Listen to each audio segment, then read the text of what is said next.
এই যে শকুনটাকে দেখতে পাচ্ছেন, এই শকুনটাকে অনেকদিন বন্দি থাকার পরে মুক্ত করে দেওয়া হয়, কিন্তু সে তারপরেও উঠতে পারেনি, ডানা ছড়িয়ে দিয়েও ওড়েনি, সম্ভবত উড়তে পারার ক্ষমতা হারিয়ে গিয়েছিল।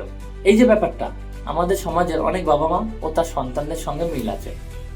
আসলে অনেক বাবা মা এমন আছে, তাদের সন্তানকে ছোটবেলার থেকেই কারোর সঙ্গে মিশতে দেয় না, খেলাধুলা করতে দেয় না, সারাদিন বন্দি করে রাখে। বড় হয়ে সেই সন্তান যখন কারোর সঙ্গে মিশতে পারে না, কোনো কিছুর সঙ্গে খাপ খাইয়ে নিতে পারে না, তখন তারাই বলে, তুই কেন এমন হলি? অথচ দোষটা কিন্তু সম্পূর্ণ তাদের।